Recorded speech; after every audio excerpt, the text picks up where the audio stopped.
here's the deal. Check this out. Today, the headlines at,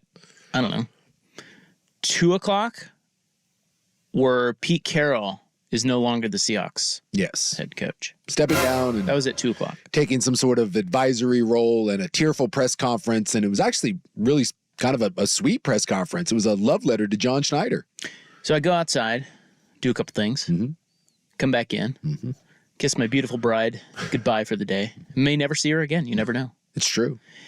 And check my phone. And boom. Nick Saban has retired.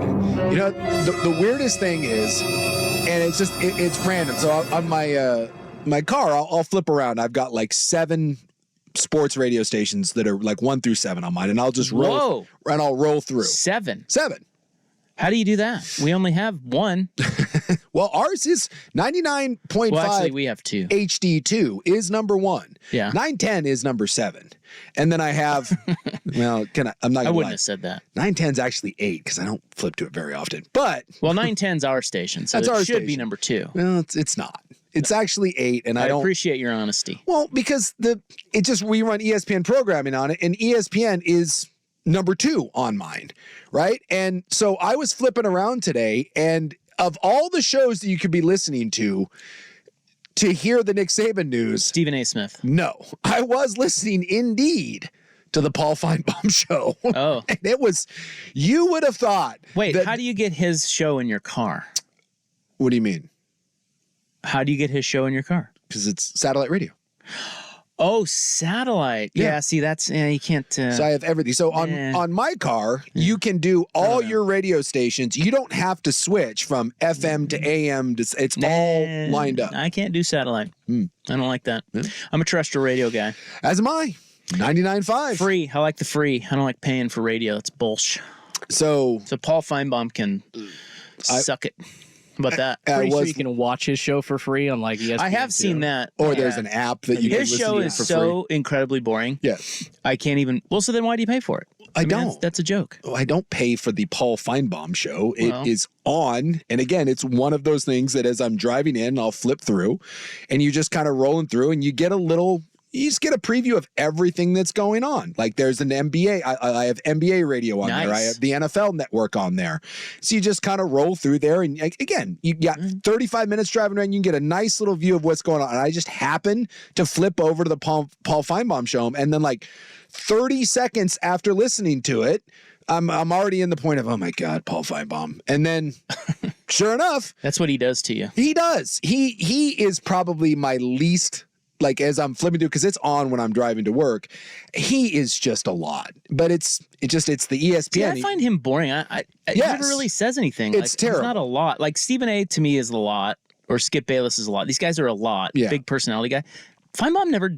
He's he's boring. I don't know how he's the thing down there, but he is. Either. And it just so happens. Hey, give him credit. He built that. He built it. And I was listening, and you would have thought that a meteor hit the earth and all hell was breaking Now, is he an Alabama fan? Yes. He's based out of Alabama. Okay. And he's all SEC and certainly sides with Alabama, and he's friends with Saban. And then, Oh, well, how did he not have the news first? I don't know. But he had was it Chris Lowe that had it? Chris Lowe. He had him on within like 20 seconds. Yeah. Those guys are all buds. Yeah. So he came right on, and it was an interesting perspective. But look, Pete Carroll does not get the credit he deserves. Pete Carroll is one of the great football coaches, not college, not NFL. He is one of the great football coaches of all time. And he never gets the just due. And it's ridiculous. He never gets his credit.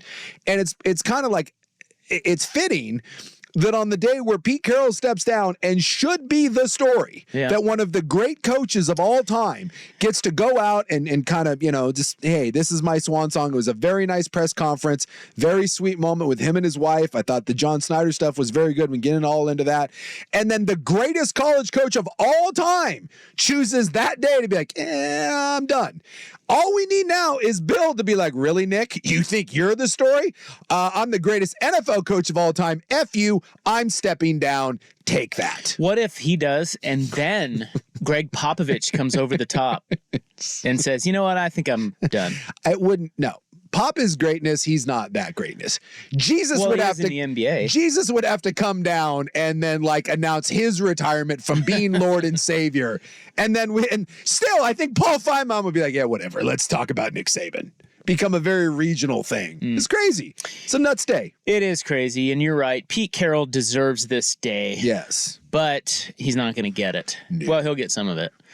But Saban is out, and the bigger, sort of local angle is that the odds-on favorite to replace him is Dan Lanning. Yeah, Brett McMurphy came off the top rope and said that according to sources with Action Network, and Brett's pretty dialed in the college football world. I don't think he's not the Peter Vesey of college football, just throws S against the wall. And he didn't just say, because there's a lot of names floating around. Sark's floating around out there. Lane Kiffin's floating around out there. Dabo's floating around. DeBoer's floating around. But McMurphy said that the number one target for Alabama. Yeah. I like that. DeBoer doesn't have a contract. No, I think DeBoer would be a good fit there. The only problem with DeBoer is he's, at least at Washington, he hasn't recruited. And well, he has, just not as well as you. Not well. Yeah. And so McMurphy said that the number one target for Alabama is Dan Lanning. And I can see why. Well, yeah, and I think one of the reasons listening to, and I think I listened to about 7 different interviews about Nick Saban over the last one on each of those channels. Hour. I was jumping around and I was interested to hear. So I was trying to get as many different perspectives as I could. And one of the things that kind of kept popping up was, and we've seen this, Saban had softened over the years. It had become less about winning more championships or cementing any sort of legacy. He knew where he was at. He knew he was the GOAT. And it became more about the enjoyment of coaching. And one of the guys I was listening to, I'm trying to remember who it was. It might have been Bruce Feldman, I think, that was telling the story. They said that they were talking to him going into the Rose Bowl against Michigan. And he said he just had a different vibe about him. And he said this might have been his favorite year to coach ever. Because he said no team had come further from where it was at the beginning of the year to now. And he said that had really become his driving force, is that's what his enjoyment was. And they said after the loss and everything, that he was driving around on the golf cart and it got stopped as they were kind of taking him from the interview room back. And he said he was sitting there and normally, Saban after a loss is very, very sour. Even after wins, he can be very sour. And he said he just had this weird look where he was waving at fans, he was shaking hands, and he had a smile on his face. And he remembers kind of looking at that and saying, that's weird. And so it was a weird kind of moment. And he said, looking back on it now and some of the conversations that he had, maybe there were signs there that you didn't quite pick up on it at the time, but now you look at it and you just realize that between kind of growing as a human being, not quite being as obsessed with winning titles, securing your legacy, and then you throw in the fact that NIL and having to recruit your own roster 365 days a year, let alone go out and recruit, high school and the transfer portal and all that.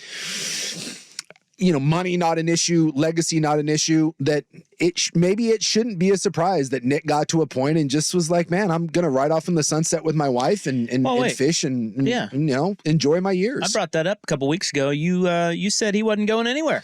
Certainly didn't feel like it. So I think that, I also saw somebody write, I think it was bloop, bloop, bloop, bloop. One of the SEC guys wrote about, I don't know, Stuart Mandel, I think, wrote that it was odd how Saban embraced his wife after that final press conference, after the Michigan game. Yeah. She was standing right behind him, and he turned and gave her a big, long hug. And a lot of people looked at that and went, he doesn't normally do that. Yeah. So there were some rumblings that he was out, and a lot of it came earlier than just this just this last month because of NIL and all of the ways that college football has changed. The 72-year-old guys Man, it's a young man's game. That one, well, but I have no doubt that Nick Saban can continue to be successful. Yeah. So it's not just the young man's game, at least in my opinion. It's just that I just think, guys, when you get to be 72 years old, you want that continuity. You want things, you've built it a certain way. You've done things a certain way. That dude ain't changing, and if he is, he's already adapted enough. He's already done enough of that where he's probably worn out. And I think you could kind of see that coming with some of these guys. And it's they're not going to coach to 80. Exactly. Well, not only that, but yeah, exactly. It's like it kind of all lines up with just the way the game is changing, and then their age. Some of these guys kind of predictable. Yeah. Like when Chris Peterson steps aside, that's like, oh my God, you have a lot left in the tank. Pretty surprising. At 72, unless you're running for president, most of the time at 72, you should be thinking about shutting it down. Well, even Pete Carroll. Yes. Just the other day we were talking about how he said he's not tired, he's not worn out, he wants to come back. And he is a ball of energy, but at the same time, it's not that shocking that they moved on from Pete Carroll. Yeah. When it actually happens, it's like, whoa. But he's old too. He's 72. Yeah. So, and he, the knock on him is the game's passed him by and it's kind of stuck in the mud. And it's the same idea. So I don't know. I don't think it's as wild as today is, both Pete Carroll moving into an advisory role and Nick Saban retiring. It's not that shocking. No, it's just on the same day as surprising. Is wild. Not shocking, surprising in that you'd heard rumblings, but there wasn't a lot of rumors and like if Bill retires or gets fired, that's we heard that for 3 months. He's younger than the other two. Yeah, by what? I think a year. A year. Yeah. But with like you said, with Pete came out and said, "I will be back for my 73rd." Well, he said he wants. He wants to. Yeah, he said it's not up to him. It's not. Yeah, if you don't know, they shoved Pete out of the way. Yeah. Nick stepped down. Like I guarantee, when he told Alabama that, they were like, "How much money would it take for you to stay?" He's like, "No, thanks." So there's differences there, but it's like. Pete said, I want to be back, thought he'd be back. Saban, they even said, I remember a month ago, there were people that were talking about this saying there's no signs that Nick's going to step down. He seems to be really enjoying this. Well, it turns out maybe he was really enjoying this, and that's kind of why he was like, hey, I won another SEC title, and, I feel great. Said this may have been my best coaching job. You wonder if the season had really gone sideways like people thought at the beginning of the year, maybe he doesn't retire, because I'm not certain that Nick could go out with a 6-win team.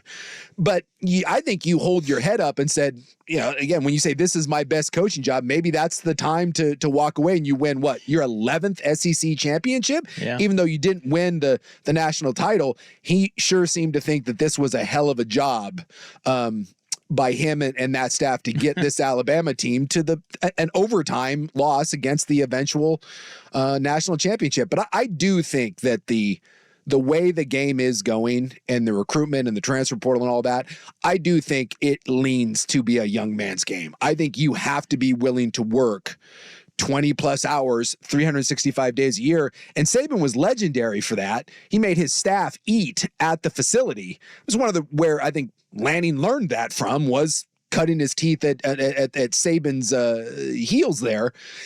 But again, when you're 72, 73, do you want to keep working 20-hour weeks and not just 20-hour days, 7 days a week, but also, like you pointed out, a different 20 hours. It's one thing when you're having to recruit. It's a whole other thing when you're having to do the transfer portal. And more importantly, I think the idea of keeping your team together, that may be the most frustrating part of this new era of college football. It's every single day you have to be worried about your team, young guys that you look at and be like, hey, I got this guy for 3 years. This guy's going to be a stud. You have to now constantly worry about whether that kid is going to pack up and leave to go to a greener pasture. Yeah, and I think he probably hates that. Again, it's not the way he's used to doing it. And he's like, you know what? I'm 72. I'm out. Yeah. Got 6 titles. What else do I need to I got $150 million and I'm good. In a nice little mansion. Yeah. That the school paid for.